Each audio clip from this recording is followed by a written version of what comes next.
Welcome to Basically Sci-Fi, the short storytelling podcast where we tell short stories that are basically science fiction. I'm Jared. I'm Adam. And I'm Todd. And today we're doing my story in our episode 19 continuation.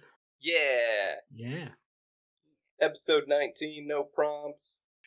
But yeah, 19 stories actually for me and Jared. Yeah.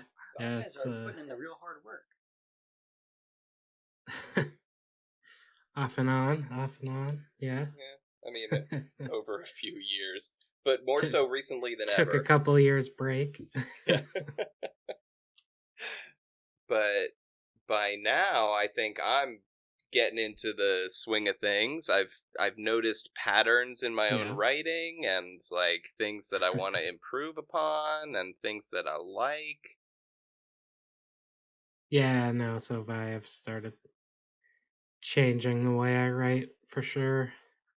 It's been quite a while when we started doing this since I had written anything at all really, but anything creative at least. Right. For sure, it had been some time.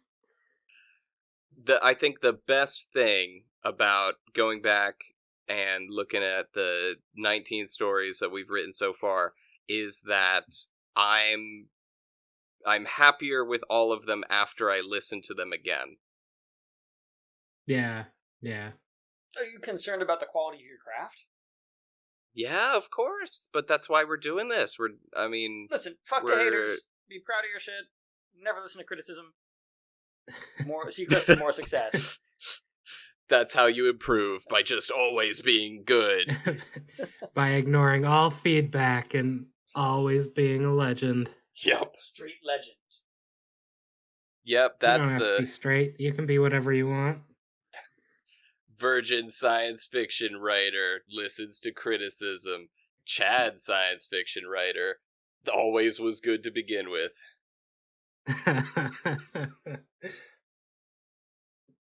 Exactly. Wait, not the Chad science fiction writer, the creator of our. Hang on, let me Google Chad science fiction writer to see if that is in fact. I'm going to use the name Chad in my story, and don't you take it. Actually, never mind. I've made a decision. That's true. So now my brother is going to be in the story too. Chad and Jared. God damn. Yep. Yep. That is.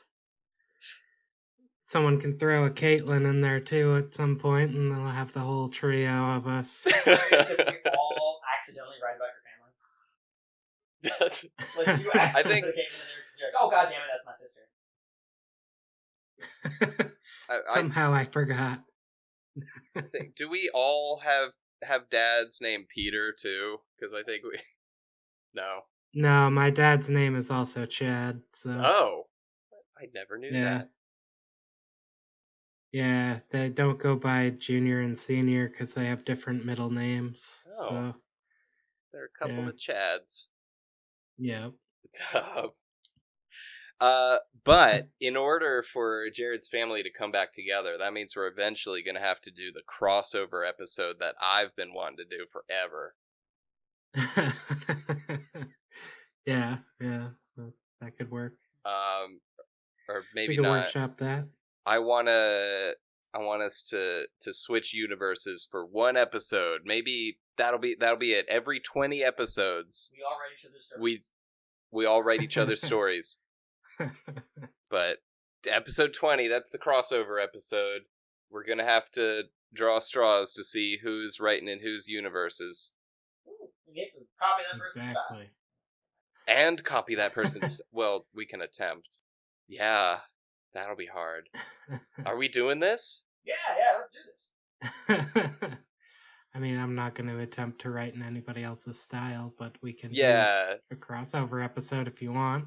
Yeah, okay, so not the style thing, because that could end up just being like bullying. I'm going to do Todd's stories and just be real bad.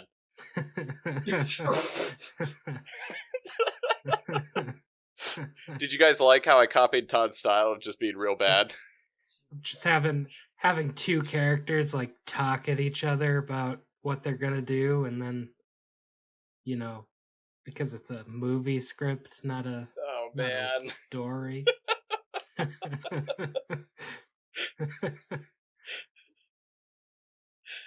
But yeah, like using the characters. So I don't know. We'll have to draw straws later and see how that ends up panning out. Who's gonna do who? Yeah. We won't litigate that in the current episode. We'll do that off camera. But Jared, do you have a story in your own universe for us? I sure do. Yes. So this is a continuation of the last several episodes where the people of Alubif are building an ark ship to transport their entire race off of their dying world, and the people from the next dimension over are helping them out. Yeah, the demons, who aren't really demons, they're just from somewhere else. Yeah. That was just a single line in one of the stories where I was making a joke about how we perceive other people.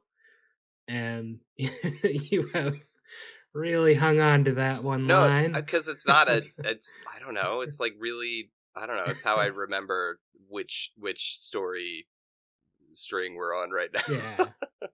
Yeah, no, it's been a little jumbled with the recordings lately. Yeah. But it should be more continuous at this point. Yeah. We're getting back into it.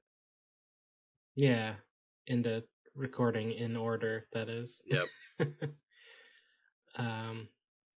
So yeah, the story, I named it this, and now I feel like this has probably been used somewhere before, but I don't know where it might have been used, so I'm just gonna be comfortable with the idea that I came up with this title. Okay. And if I didn't, someone will yell at me, I'm sure. But it's called Cloak and Swagger. Ooh. Yeah. Urban. What?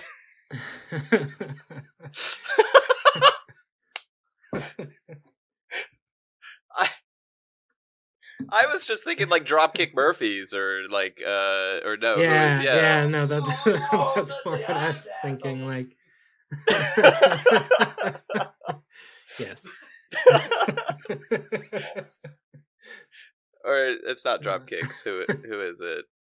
Some ska band. Yeah. I'm sure. Like I said, I'm sure it's been used before, but I don't know where. No, I mean just the album title, Swagger, is Flogging Molly, not Dropkicks. Oh yeah, Flogging Molly. So yeah, that's where I was going with Swagger. You say Flogging Molly or Buddy Holly? I can't do you very well. Flogging Molly. They had an album called Swagger. It's very good. But still, I also... Buddy Holly may have had an album named Swagger too. Who knows? Because nobody fucking listens to that anymore. Buddy Holly just did a more popular cover of Lil Richard's Cloak and Swagger. Exactly. All right. Roger returned to his space station to seek advice from his superiors on what, if anything, he should do about the situation developing on the planet. The first person he had to contact was Lauren, a member of the lumber race, who were a human... Stop laughing at that. That's not funny. There's no joke there. I didn't make a joke. I know. Oh, man. No, I've got Tourette's. Ignore me. Exactly. A member of the lumber race, who are a humanoid species from the darker side of the galaxy. Prone to whimsy and moody lighting, the people from this section of the galaxy were pretty uncommon. Ooh. Fewer stars meant fewer planets that were habitable. Really, it's just simple math as to why they were uncommon. But anyways. Her tendency towards flights of fancy may have informed her response, however, and Roger wasn't particularly amused with having to parse actual suggestions from it. Well, you could do what we've been suggesting since this portal first opened, and just start bringing the unfiltered trash over there. Tell them it will be quite helpful, Just tell them you're helping, and eventually everything will sort itself out one way or the other. So, what you're saying is, I can provide them with any of the trash that may help them get safely from their planet? Well, that's one way to interpret it. Really, I just meant that you should chuck whatever trash at them to save yourself the effort of breaking it down. So, you're clearing me to give them whatever I want to? I suppose so. Can I get that in writing? Yeah, whatever. If it means you'll let me get back to neglecting my other duties, I'll send it along in a bit. I wonder why more contracts aren't just, like, written, like, yeah, whatever, give him whatever. He just wants plausible deniability should it backfire. Yep. Roger considered this full statement for a second and said, "How about I stay on the line until you send it, just in case it gets shuffled into all of the other neglected tasks?" With a weary sigh of someone truly, thoroughly bored with their work, Lauren sent him a signed note saying he could do whatever. They are from a different dimension, so there probably will never be any sort of negative consequences. And if there are, oh well, who cares? Do you ever think that in real life, every time you think to yourself, nothing bad will come of this, is just like foreshadowing? Like, I'm gonna remember that I thought that later.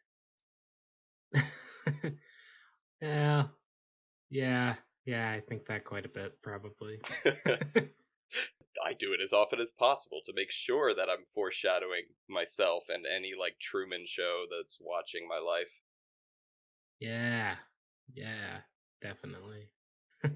Thank you, Lauren. And if you feel so inclined, you could come help. As a change of pace or whatever. Roger had always felt a little bad for his current boss, who always seemed worn out by her work. Nah, bye. Lauren signed off. He then set to work.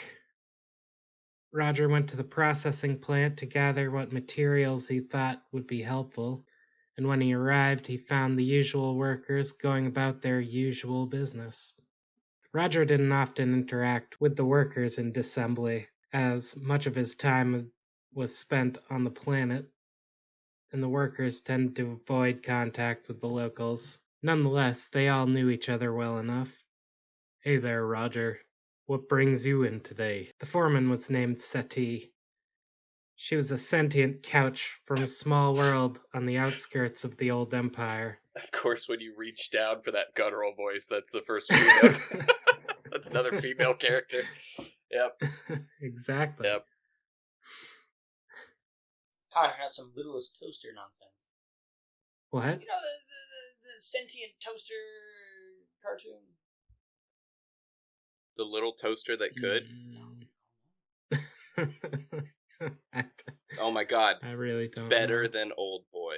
Better than Old Boy, littlest toaster. Hot take. Sons of bitches. Yeah. It's commonly assumed her people were created by the Empire when it was still around, to provide conversation while being sat on. But they were abandoned to their own fate when the Empire started to crumble, and the rulers decided interpersonal relationships might be more important than the ones they had come to rely on with their furniture. "I need to collect some parts before they get broken up for the people on the other side of the portal down there," Roger replied. "Wait, but isn't your whole job to prevent the people down there from getting their hands on technology?" "Well, yes, but it seems that some parts have already unnaturally advanced the other side, and they're destroying that world. We are therefore going to try and help fix what we fucked up." "All right, what do you need?" "We have a couple of experimental ships that didn't work out that we can pass on if they don't mind sifting through all of the mangled corpses half-phased through the walls." "Oh, so the cloaking tests failed then? That's too bad. I know the lead engineer on that project. New, Seti said. Oh, no. Because why not get real grim for a second? Now you're writing in my style. Damn, Roger replied. He waited a beat, thinking about the fragility of life and how easily it's shattered, and then said, Well, could be useful. Do you have anything kicking around that might aid in plant development? They need to feed a lot of people for a very long time. Not really. We mostly have garbage, given our situation. You might be able to scrounge some parts to build some sort of light source for a greenhouse. All right. Well, I'll be digging through the trash to try and find something useful. His first stop was the experimental cloaking ship. Perhaps this could provide them with some sort of security from passing marauders during their voyage. He went into the ship itself to see what parts were salvageable. The ship was a bit hard to find given that it was cloaked, or so you would think. However, it turns out that while cloaking is pretty effective in the vacuum of space, inside of vast garbage processing fields, it is quite apparent where a fairly large, invisible object may be displacing the rest of the rubbish. Once inside, he headed towards the shields room, where the cloaking device itself would be kept. On his way through a corridor from the entry point, he ran into something. On closer inspection, it seemed to be an invisible leather chair. This must have been the reason that the experiment was scrapped. That and all the dead people in the walls. Yeah. If objects inside the ship were going invisible too, that could cause issues with the running of day-to-day operations, he supposed. As Roger was inspecting the invisible chair, a voice interrupted him. Hey, watch your hands, buddy. Oh. Roger jumped back in surprise. I'll thank you kindly not to touch me there, the voice said. Are you a chair? Reasonable question, right? The other one's a Oh, I'm sofa. not a damn... Yeah, after talking with the couch. Yeah. No, I'm not a damn chair. I'm sitting in the damn chair. Oh, sorry. I didn't see you there. Of course you didn't. The fucking cloaking device turned me invisible. Well, why didn't you let me know you were sitting in this chair before now? Turns out, when you're invisible, light doesn't reflect on the eyes, rendering you blind. Don't ask why the rest of my body functions normally. I don't know, and arbitrary rules are important in science fiction. No, that was very science-y. Well, sort of. It gets certain folks' blood boiling. Why weren't you evacuated? Well, people doing the evacuation got a bit panicky and decided that maybe the bodiless voices they were hearing were ghosts. There are more like me around here somewhere. Kind of hard to keep track of everyone. Well, I'll keep an ear out for 'em and help everyone get out before dismantling. You say that as though we want to leave. Oh. You don't? No, we do. You were just getting a bit presumptuous, so I thought I should instill some doubt. This particular invisible person was named Plum.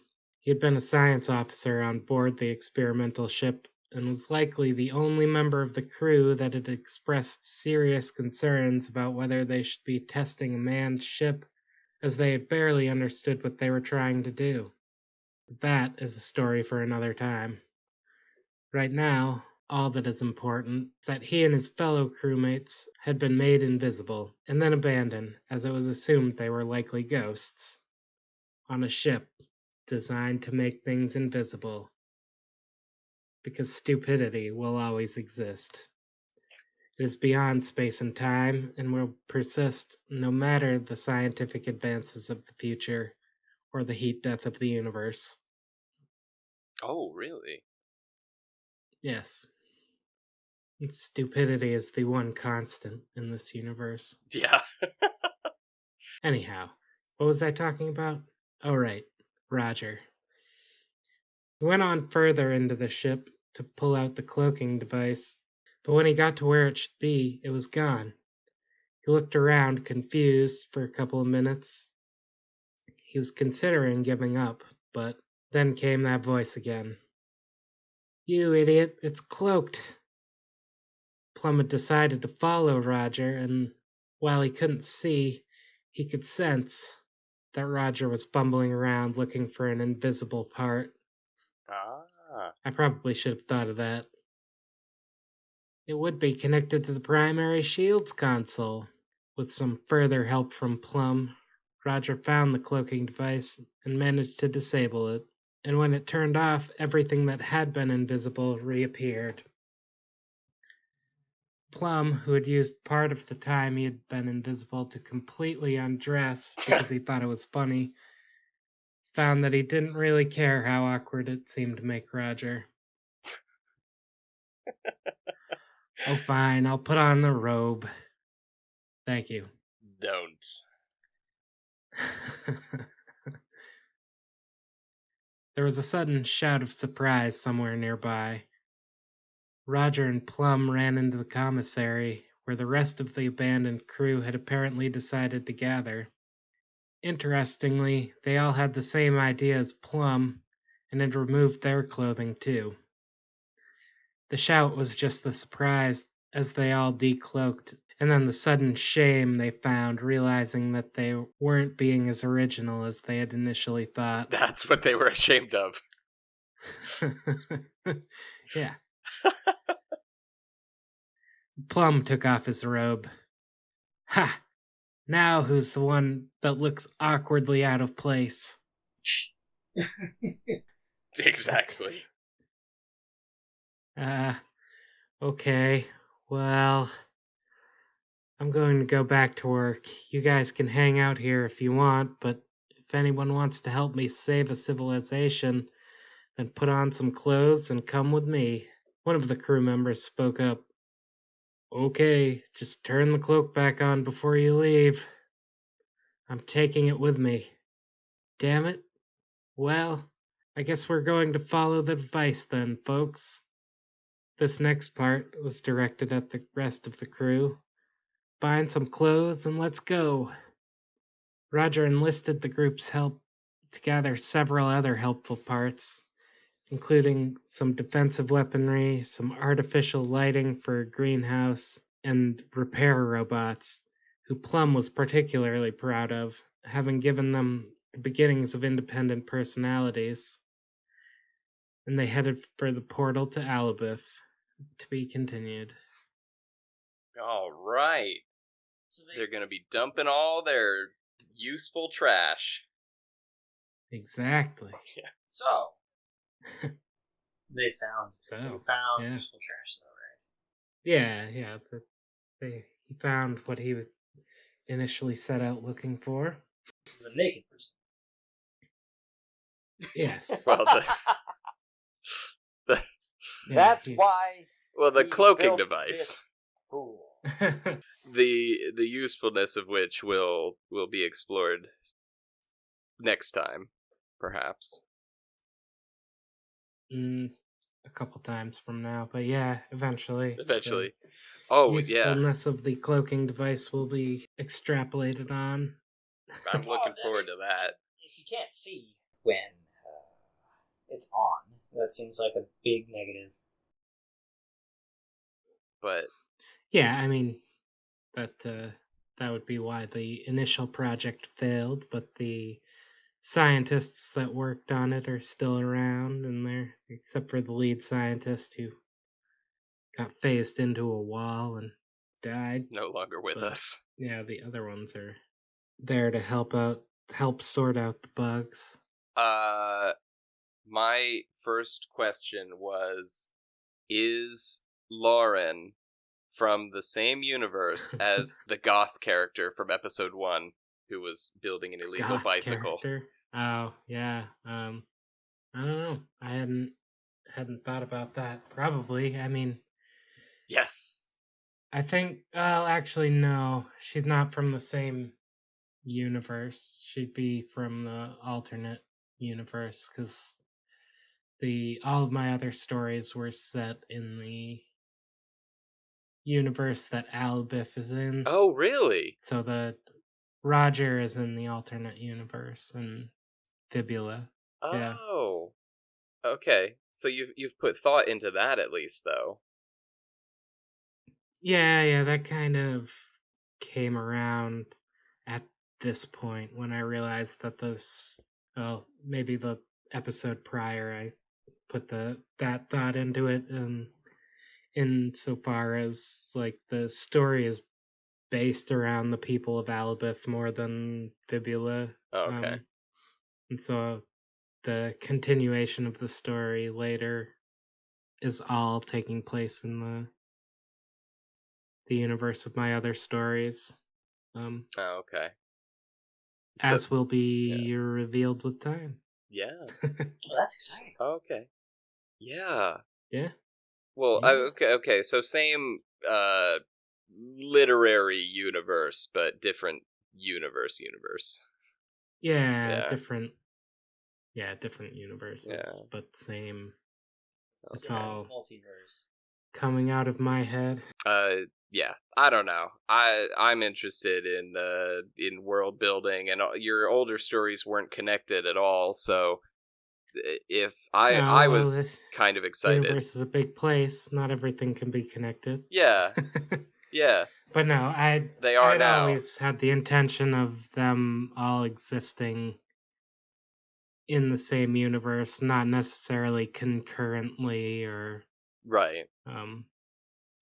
like I think this storyline ends up being in the past compared to other stories I've written.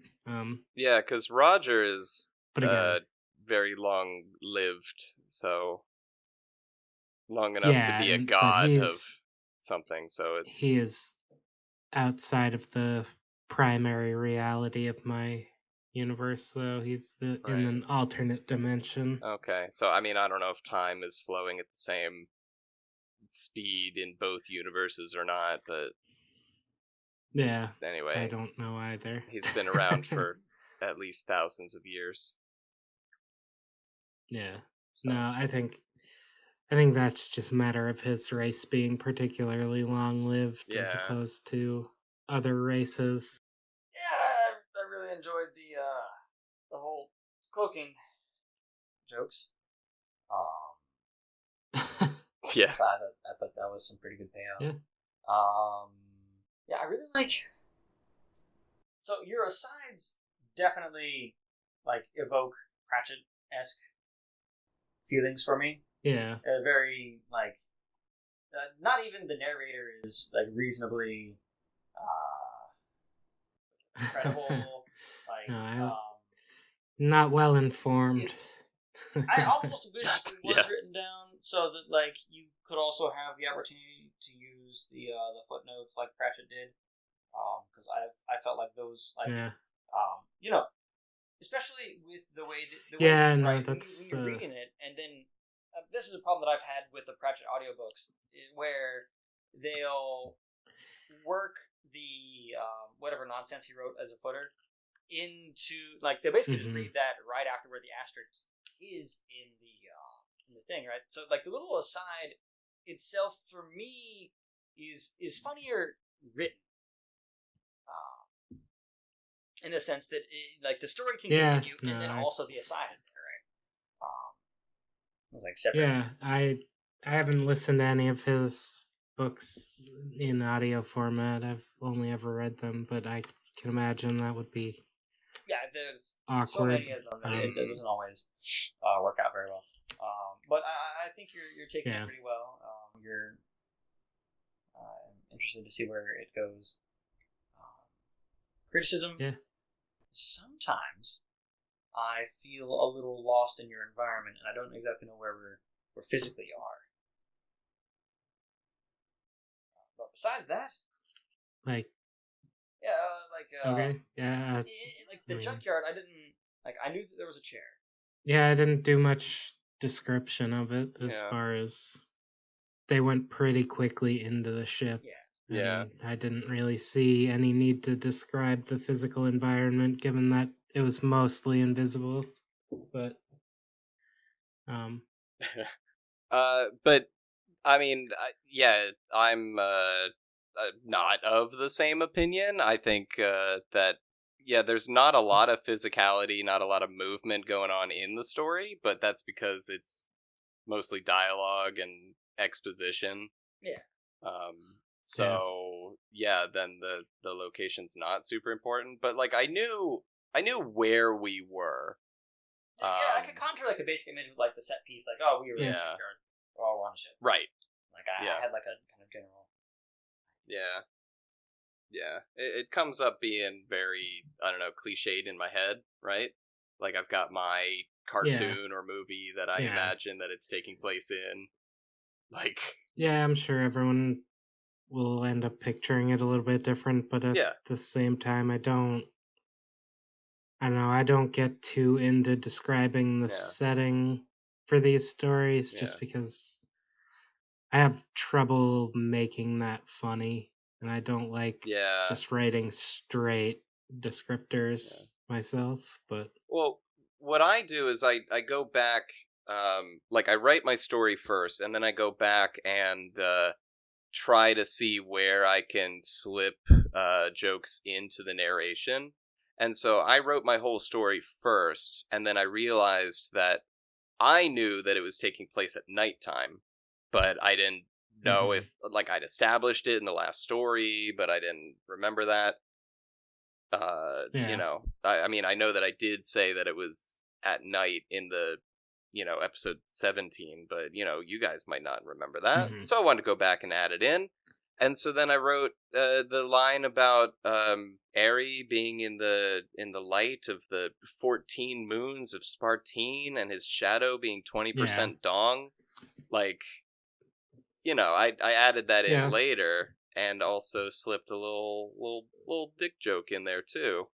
Just to be like, hey, this actually made the story easier to understand, and I got to say dong. Yeah.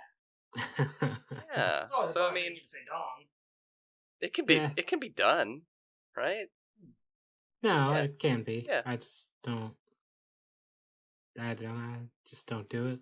Yeah. If it's also not important, mine was more important that it was at night. So. Yeah, I typically try to just cut down on stuff like that, or don't add it in the first place. As far as that's just how I prefer to write, and I think, like I said before, people will create their own environments in their heads, and that's just as effective for the story as me going into precise details. For what you're trying to do, right? Yeah. So, I mean, for what you're trying to do, you're not, it's not visual. It's not visual gags. It's not visual like action. So not as important. We've got a setting. We've got characters. You can do that with the voices and the dialogue, which is show rather than tell, which is some basic writing advice. Well, for scripts, for basically sci-fi. Yeah. But no, for everything, show rather than tell. I mean, unless you're telling a story, I guess. I don't know. Yeah. That's not what I meant. Welcome to the podcast. I've drawn a lot of nice pictures for you, and I hope you're ready to see them. I meant show as in, like, have characters do things rather than old Batman comics where they're like, I can't believe that you removed that man's baseball cap and filled it with glue and then put it back on his head and tore all of his hair out. Old radio serials, yeah. I mean, I was looking at old comic books recently, and man, they are just so bad. Yeah, no, that's, I mean, yeah, no, I Yeah. get what you're saying. Yeah. But, so yeah, what I mean is they're saying all these things that are happening, and again, okay, that's visual media, so that's not what I'm trying to say, but, you know. Yeah. Yeah. Yep. My favorite thing was, yeah, I did already say it. My favorite thing was characters having distinct voices that helped move the story along. Probably hear a lot of those distinct voices if I continue to do voices. Yeah, Because it worked. I can only do so much. We all can. Besides, I am not an actor. Adam and I are just doing characters from shit we've already seen. Yeah, look, I'm over here doing Hank Hill. That doesn't really count as a character. Yeah. I mean, whatever, our take on it, or that's the baseline of what I'm going for. Whatever, everything is archetypes, everything's been done before. Don't even listen to this podcast, it's been done before. Yep. Alright, so in conclusion, we'll be back next week or next time with a story from Todd. Which will be taking place in whatever the fuck he wants to write about. Either Jared's or Adam's universes. We'll figure it out. Yeah. That's going to be the crossover. I'm determined. Yeah, so we are going to do the crossover. Yep, every 20 episodes. I have like 5 stories in the... I have like 4 stories in the bank, so I'm not like... would have to completely deviate from my storyline to do that next time. Yep. Yeah, okay. Yep. I'll start working on that, I guess. Yeah. And like, share, subscribe, tweet about it. Just tweet the words basically in sci-fi and someone will figure it out. Bruh, if we got tweeted about, I would be satisfied. You can. Yeah. It's like one of those ARG. Sexually and just, all types of satisfaction. Of which I'm currently getting none. Well, you know what they say. You are a Rolling Stone. I'm sure someone has said that. I'm sure. You look just like Mick Jagger currently does. Thank you. Thank you. You're welcome. Anyways. We'll see you on the flip side, or never again if you've listened to this entire rambling conclusion. This is your job to edit it down into something listenable. Will not do that. Damn. Bye. See you. Bye.